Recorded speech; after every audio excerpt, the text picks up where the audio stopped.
La hipocresía del puritanismo, y otros artículos. Emma Goldman. Capítulo 5. La prostitución. Nuestros reformistas hicieron de repente un gran descubrimiento. La trata de blancas. Los diarios se llenaron de exclamaciones, y hablaron de cosas nunca vistas e increíbles. Y los fabricantes de leyes se prepararon para proyectar unas de leyes nuevas a fin de contrarrestar esos horrores.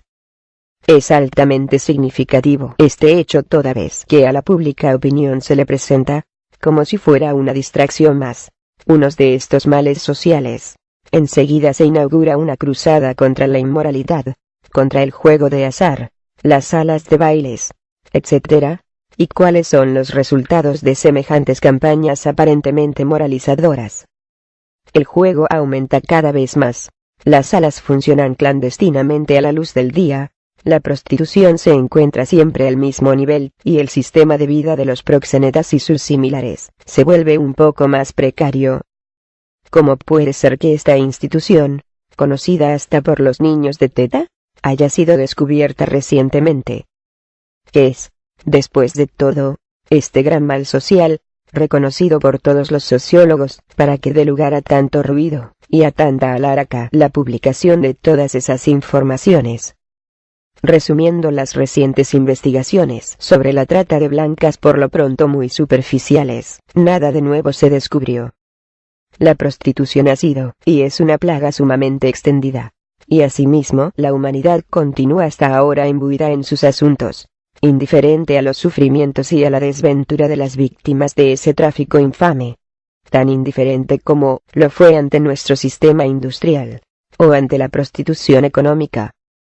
Solamente cuando el humano dolor se convierte en una diversión, en una especie de juguete de brillantes colores, el niño que es el pueblo se interesa por él, siquiera un tiempo determinado. El pueblo es un niño de carácter veleidoso. Todos los días quiere un juguete nuevo. Y el desaforado grito contra la trata de blancas es precisamente eso. Le servirá para divertirle durante un tiempo, y también dará lugar a que se instituya una serie de puestos públicos, unos cuantos parásitos más, que se pasearán por ahí, como detectives, inspectores, miembros investigadores, etc. ¿Cuál es la verdadera causa que origina el tráfico de la mujer? No solamente de la blanca, sino de la negra y la amarilla. Naturalmente es la explotación, que engorda el fatídico moloch del capitalismo con una labor pagada a un misérrimo precio, lo que empuja a miles de jóvenes mujeres, muchachas y niñas de poca edad hacia el pozo sin fondo del comercio del lenocinio. Es que todas ellas sienten y opinan como la señora Warren.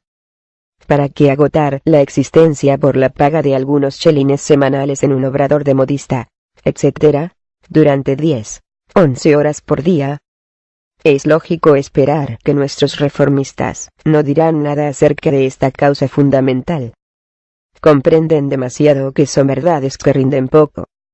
Es más provechoso desempeñar el papel del fariseo, esgrimir el pretexto de la moral ultrajada, que descender al fondo de las cosas.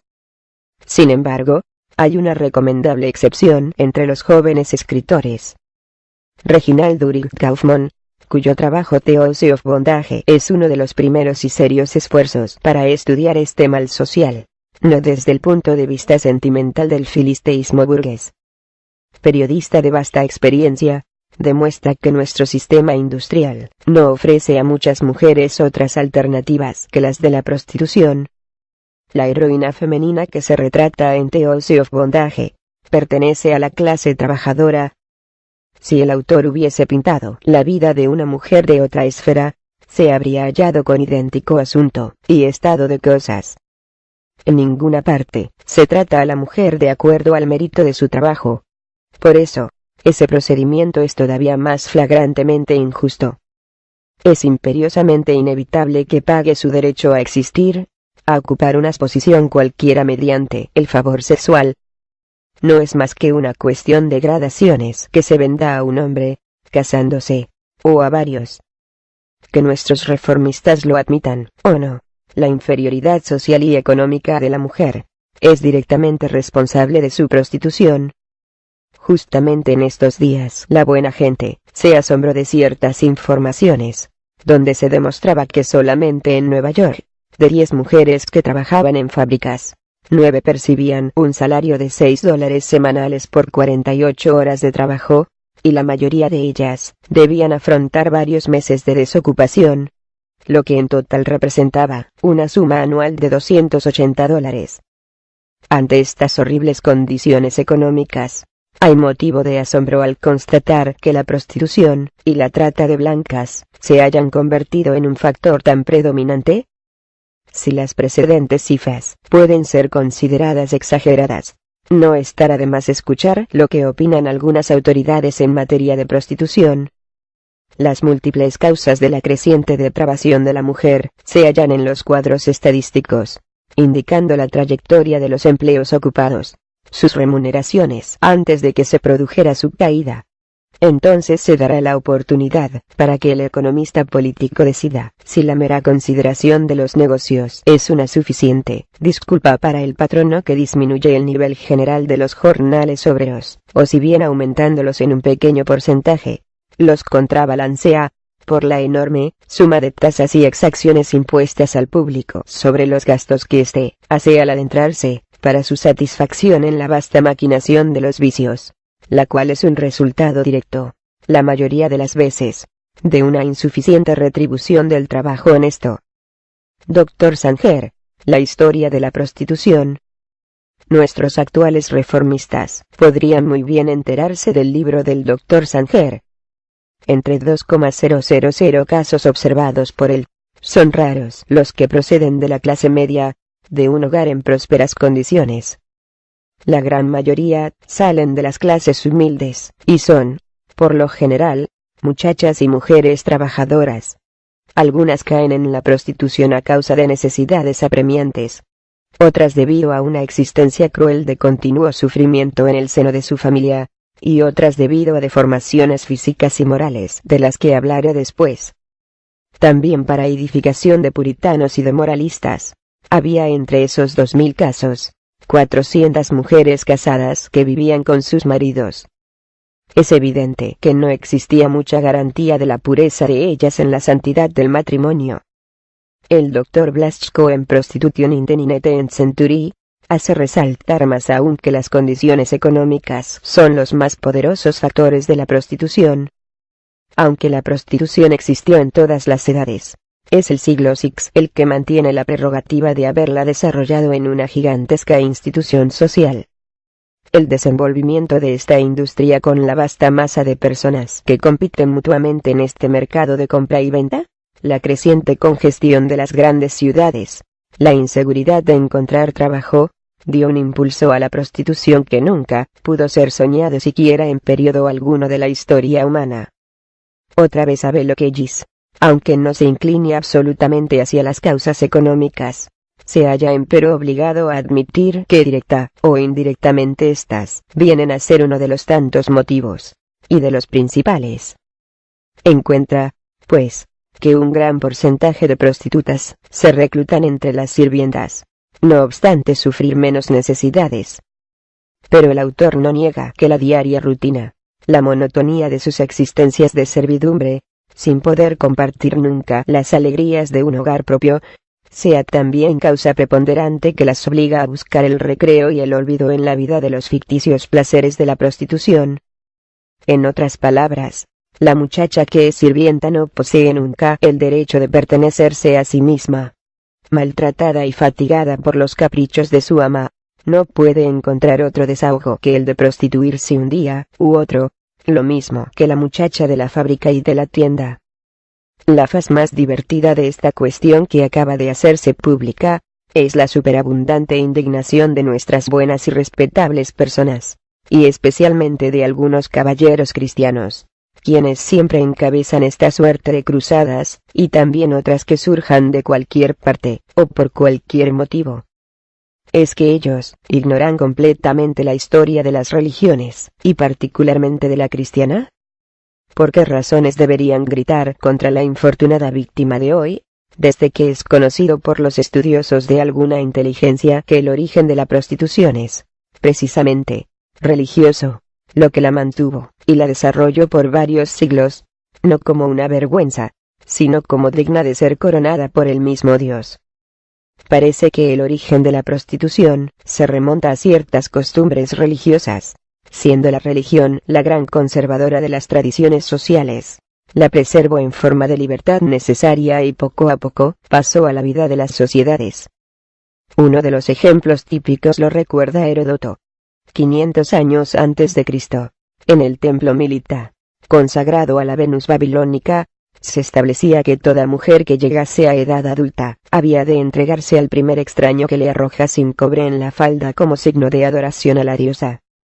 Las mismas costumbres existían en el oriente de Asia, en el norte de África, en Chipre, en las islas del Mediterráneo, y también en Grecia, donde el templo de Afrodita en Corinto poseía más de 1000 sacerdotisas dedicadas a su servicio. El hecho que la prostitución religiosa se convirtiese en ley general, apoyada en la creencia que la actividad genésica de los seres humanos poseía una misteriosa y sagrada influencia para promover la fertilidad de la naturaleza, es sostenido por todos los escritores de reconocida autoridad en la materia. Gradualmente, y cuando la prostitución llegó a ser una institución organizada bajo la influencia del clero, se desarrolló entonces en sentido utilitario, coadyuvando así a las rentas públicas. El cristianismo, al escalar el poder político, cambió poco semejante estado de cosas de la prostitución. Los meretricios bajo la protección de las municipalidades se encontraban ya en el siglo CI. Los principales jefes de la Iglesia los toleraron. Constituían esas casas de lenocinio una especie de servicio público, cuyos dirigentes eran considerados como empleados públicos. Abeloquellis, Sex and Society. A todo esto débese agregar lo que escribe el Dr. Sanger en su libro citado anteriormente.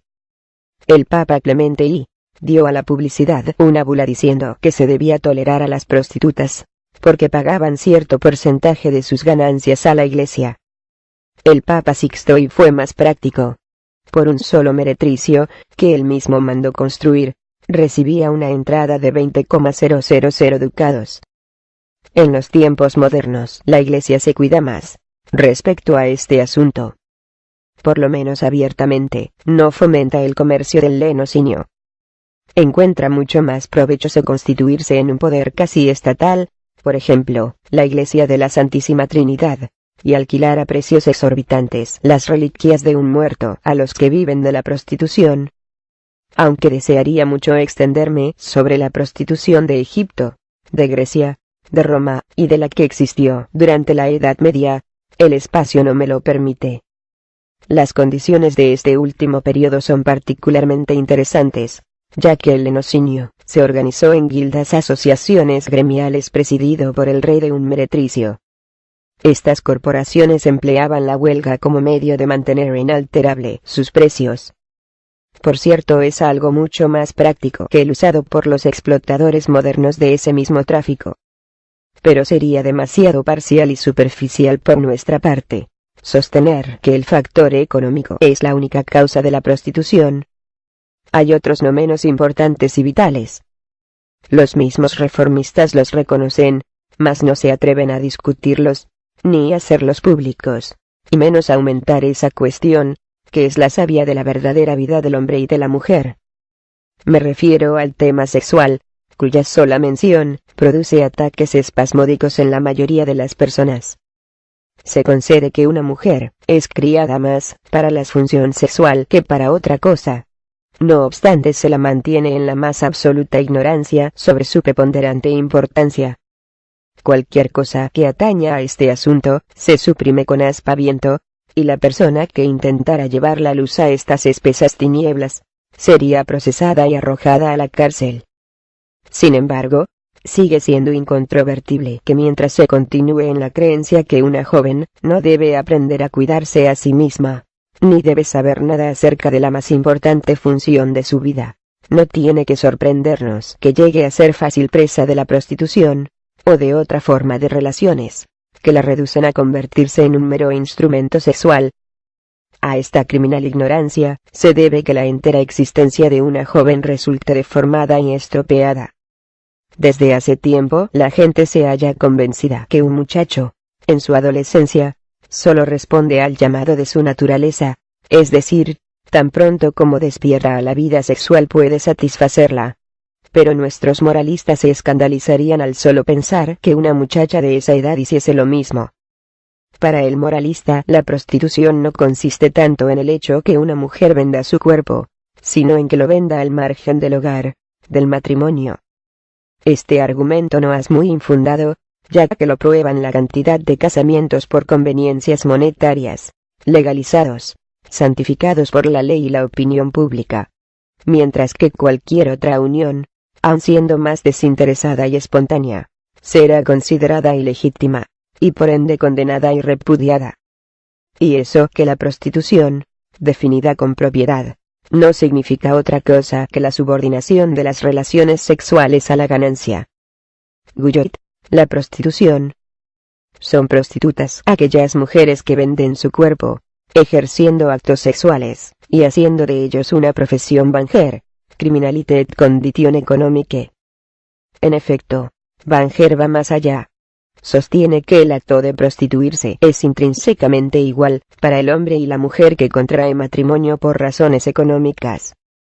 Naturalmente, el matrimonio es el único fin a que tienden todas las jóvenes, pero a miles de muchachas, cuando no pueden casarse, nuestro convencionalismo social las condena al celibato o a la prostitución.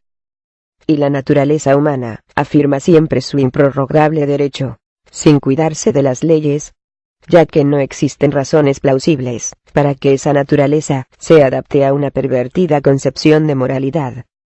Generalmente la sociedad considera el proceso sexual del hombre como un atributo de su propio desarrollo viril. Entre tanto, lo que idénticamente se realiza en la vida de la mujer es mirado como una de las más terribles calamidades: la pérdida del honor y todo lo que es bueno y noble en la criatura humana. Esta doble modalidad moral tuvo no poca participación en la creación y perpetuación de la prostitución. Ello entraña mantener a la juventud femenina en una absoluta ignorancia de la cuestión sexual, con el pretexto de la inocencia, junto con una represión anormal de los deseos genésicos, lo que contribuye a originar morbosos estados de ánimo, que nuestros puritanos, particularmente ansían evitar y prevenir. Tampoco la venta de los favores sexuales ha de conducir necesariamente a la prostitución. Es más bien responsable la cruel, despiadada, criminal persecución llevada a cabo por los poderosos contra la masa de los vencidos. Los primeros tienen aún el cinismo de divertirse a costa de los últimos.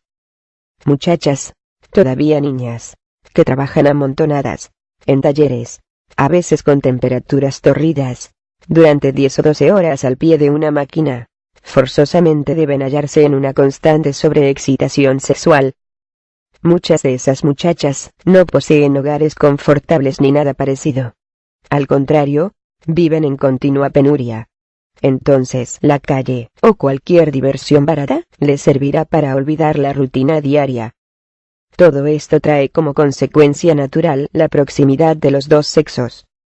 Es pues muy difícil afirmar cuál de los dos factores condujeron a ese punto culminante de la sobreexcitación sexual de la joven. Mas el resultado será el mismo. Ese es el primer paso hacia la prostitución. No es ella la responsable, por cierto. Al contrario, esa falta recae sobre la sociedad.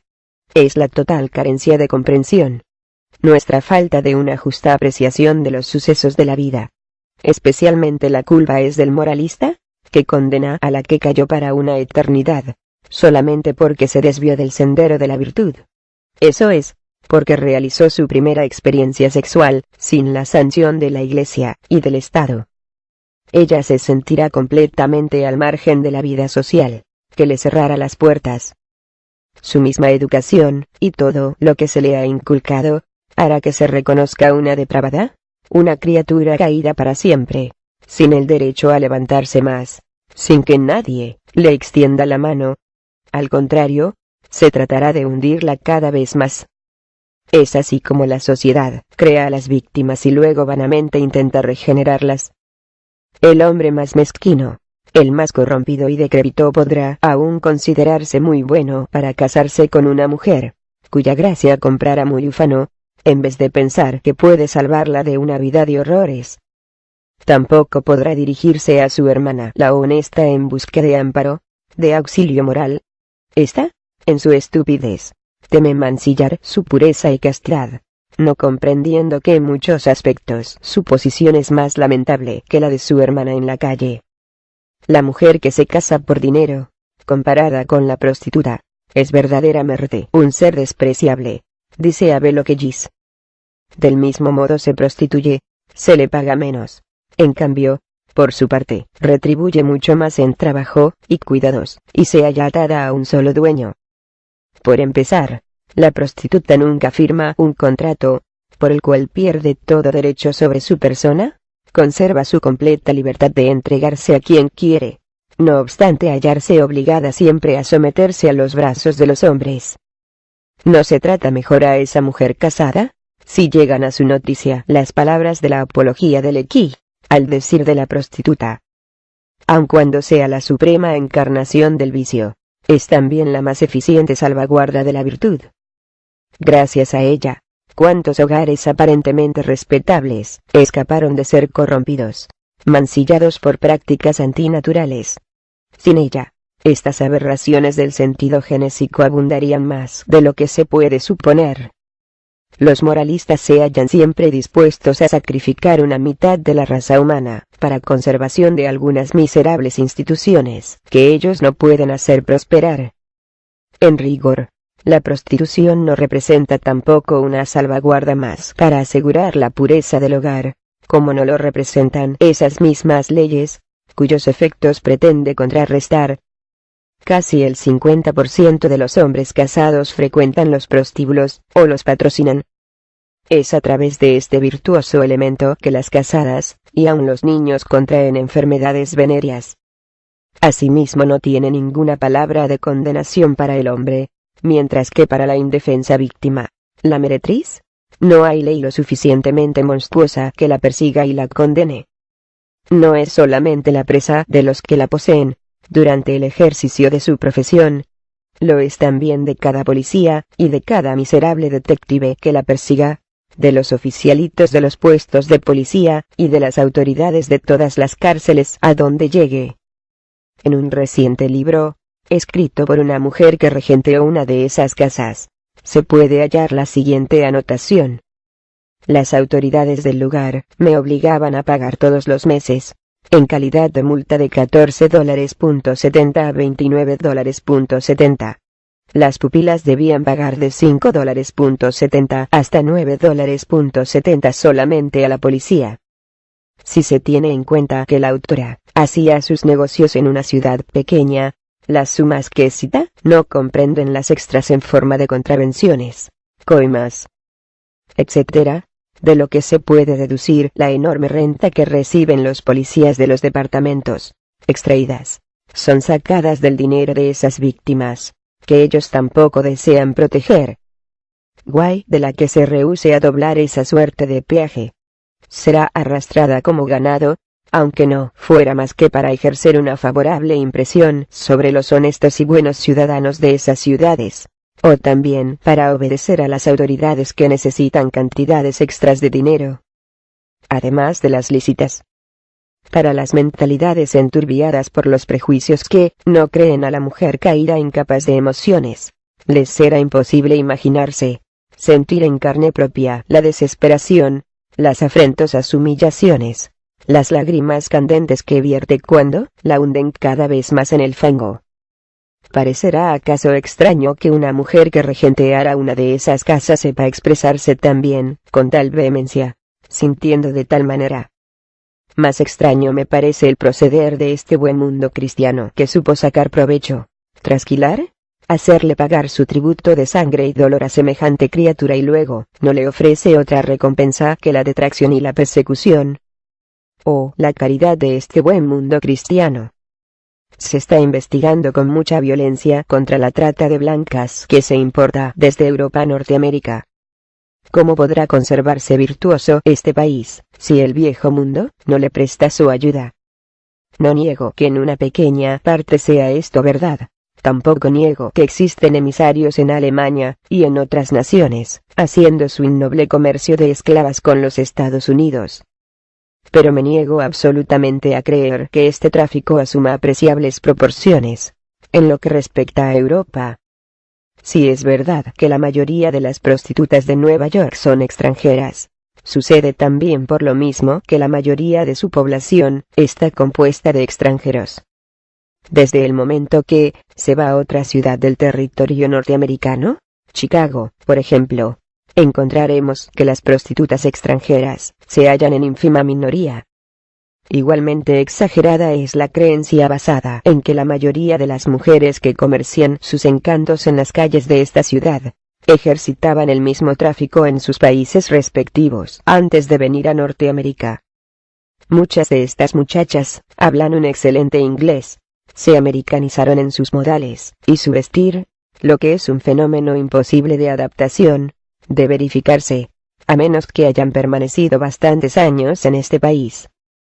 Lo cierto es esto, que fueron arrastradas a la prostitución por las condiciones del ambiente norteamericano, a través de las costumbres norteamericanas, inclinadas a un lujo excesivo, a la afición desmedida por sombreros y vestidos vistosos, y naturalmente para todas estas cosas se necesita dinero, un dinero que no se gana en las fábricas, ni en las tiendas. En otras palabras, no hay razón para creer que ningún grupo comercial de hombres deseen correr los riesgos de gastos exorbitantes para importar aquí productos extranjeros, cuando por las mismas condiciones del ambiente el mercado rebasa con miles de muchachas del país. Por otra parte, hay también pruebas suficientes para afirmar que la exportación de mujeres jóvenes norteamericanas no es tampoco un factor desdeñable. Ahí está un exsecretario de un juez de Cook County, E. Clifford Gerard, quien acusó abiertamente que se embarcaban muchachas del estado de Nueva Inglaterra para el exclusivo uso de los empleados del tío Sam en Panamá. Mr. Roe agregaba que le pareció que había un ferrocarril subterráneo entre Boston y Washington, en el que continuamente viajaban mujeres de esas. No es muy sugestivo que esa línea ferroviaria vaya a morir en el centro y en el corazón de las autoridades federales. Ese Roe dijo mucho más de lo que se deseaba en las esferas oficiales, y la prueba es que al poco tiempo fue destituido. No es muy sensato que los empleados de la Administración Nacional se pongan a narrar cierta clase de cuentos. Las excusas que se adujeron para aminorar la gravedad de este suceso estribaban en las particularidades climatológicas de Panamá, y en que allí no existía ningún meretricio. Es el solito sofisma, la sólita hoja de parra con la que un mundo hipócrita quiere escudarse, porque no se atreve a enfrentar la verdad. Después de Mr. Roe, se halla James Bronson Reynolds, quien hizo un estudio completo de la trata de blancas en Asia. Siendo este un típico norteamericano y amigo del futuro Napoleón estadounidense, Theodore Roosevelt, se puede asegurar que es el último hombre que intenta desacreditar las virtudes innatas de su país. Así es como nos informa sobre los establos de augias del vicio norteamericano. Hay allí prostitutas norteamericanas que se pusieron de tal modo en evidencia, que en el Oriente la American Girl es sinónimo de prostituta. Mr. Reynolds le hace recordar a sus conciudadanos que mientras los norteamericanos en China se hallan bajo la protección de sus cónsules, los chinos en Estados Unidos están completamente desamparados. Todos los que conocen las brutales y bárbaras persecuciones que la raza amarilla soporta en casi toda la costa del Pacífico, han de ver con agrado la amonestación de Mr. Reynolds. En vista de todos los hechos descriptos, es un poco absurdo señalar a Europa como un foco de infección, de donde proceden la mayoría de las enfermedades sociales que llegan a las playas norteamericanas. Y esto es tan absurdo como proclamar que la raza judía es la que proporciona el más cuantioso contingente de esta desarmada presa ante todos los apetitos. Estoy segura que nadie podrá acusarme de nacionalista en ningún sentido. He podido despojarme de este prejuicio como de otros, de lo que me hallo muy satisfecha. Es por eso que me fastidia oír la afirmación de que aquí se importan las prostitutas judías, y si protestó acerca de tal infundio, no es por mis simpatías judaizantes, sino por los rasgos inherentes de la vida de esa gente, que conozco muy bien. Nadie ha de decir que las jóvenes judías emigran a tierras extrañas, si no sabe que algún pariente cercano o lejano ha de acompañarlas. La muchacha judía no es aventurera. Hasta hace pocos años, no abandonaba su hogar, aun para ir a la próxima aldea o ciudad, donde podía visitar a alguien de su relación. Es entonces probable que una joven judía deje su familia, viaje miles de millas hacia tierras desconocidas bajo la influencia de promesas y de fuerzas extrañas. Id, si queréis, hacia esos grandes transatlánticos y comprobad si esas muchachas no llegan acompañadas con sus parientes, hermanos, tías o familias amigas.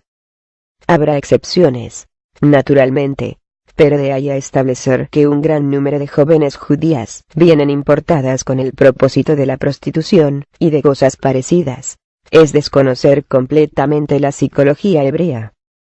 Los que viven en casas de cristal no deberían arrojar piedras al techo de las ajenas. Además, los cristales norteamericanos son un poco delgados y pueden romperse fácilmente, y en el interior no habrá cosas placenteras para ser exhibidas en público. Adjudicar el aumento de la prostitución a la alegada importación extranjera, al hecho de extenderse cada vez más el proxenetismo, es de una superficialidad abrumadora. Como ya me referí al primer factor, el segundo, los proxenetas, detestables como son, no se debe ignorar que forma parte esencialmente de una fase de la prostitución moderna, fase acentuada por las persecuciones y los castigos resultantes de las esporádicas cruzadas llevadas a cabo contra ese mal social. El proxeneta, no dudando que es uno de los miserables especímenes de la familia humana, ¿en qué manera puede ser más despreciable que el policía, quien le arranca hasta el último centavo a la pobre trotadora de la calle, para luego conducirla presa todavía? ¿Cómo el proxeneta ha de ser más criminal, o una más grande amenaza para la sociedad cuando los propietarios de grandes almacenes, de tiendas o fábricas, buscan sus víctimas entre el personal femenino para satisfacer sus ansias bestiales y después enviarlas a la calle? No intento defender al proxeneta de ningún modo, mas no comprendo por qué se le ha de dar caza despiadadamente, cuando los verdaderos perpetradores de las iniquidades sociales gozan de inmunidad y de respeto. Entonces, hay que recordar muy bien que ellos también contribuyen a hacer a las prostitutas, no solamente el proxeneta. Es por nuestra vergonzosa hipocresía que se creó la prostituta y el proxeneta. Hasta el año 1894 estaba muy poco difundido en Norteamérica el hombre que vivía exclusivamente de las mujeres alegres.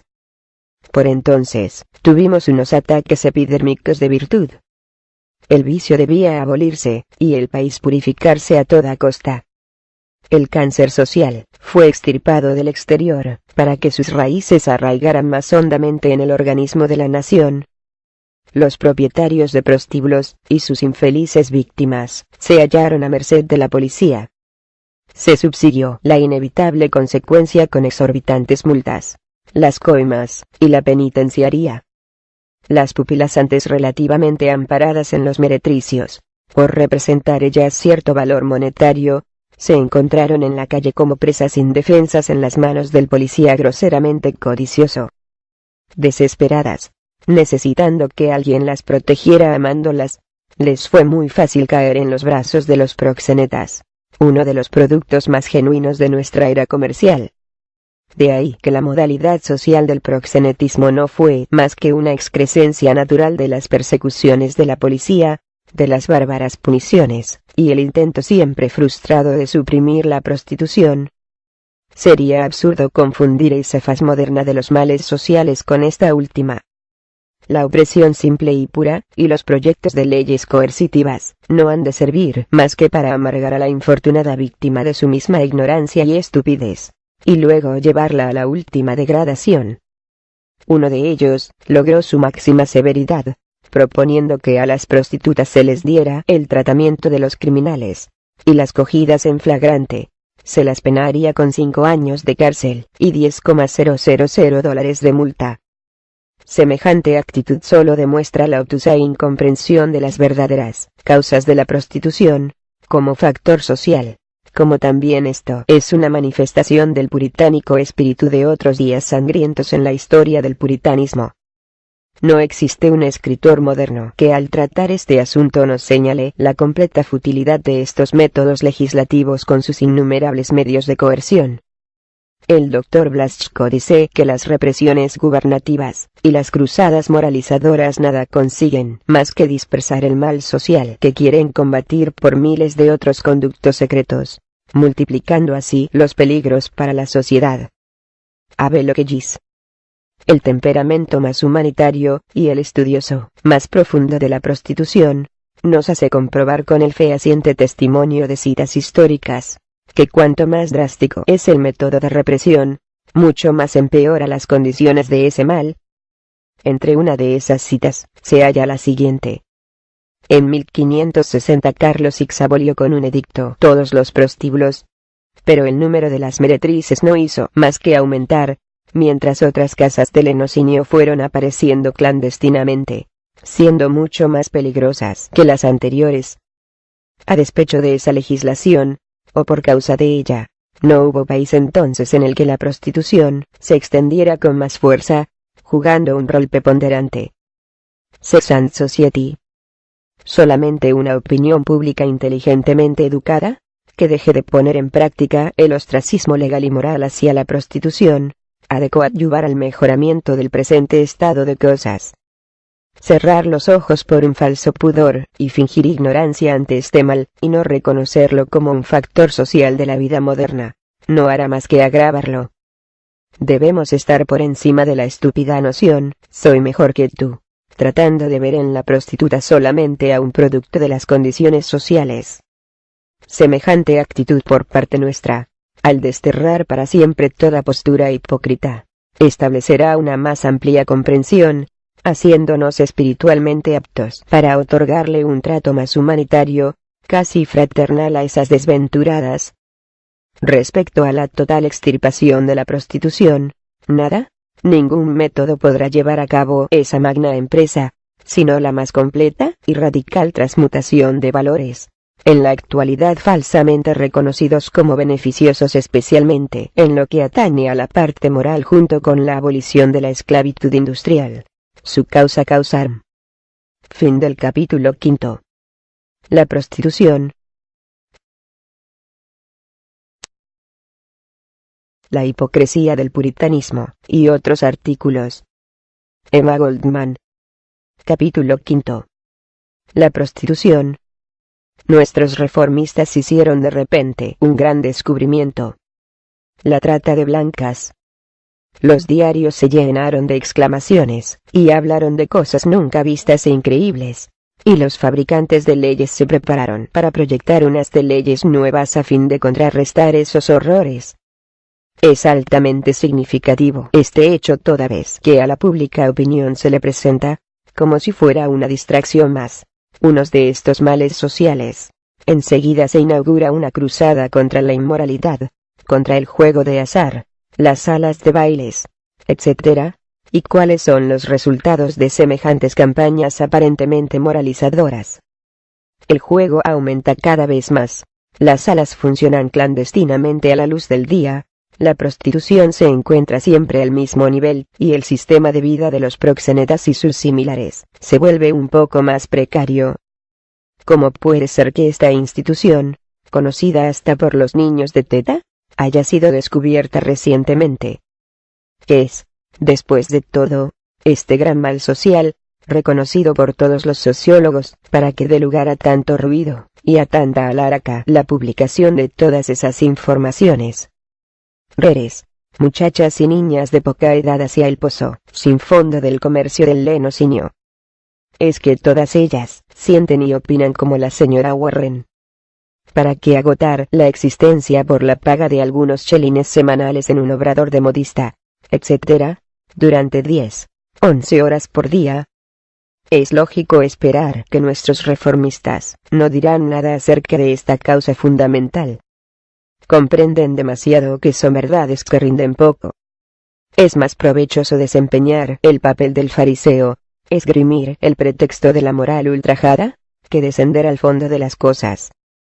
Sin embargo, hay una recomendable excepción entre los jóvenes, resumiendo las recientes investigaciones sobre la trata de blancas, por lo pronto muy superficiales. Nada de nuevo se descubrió.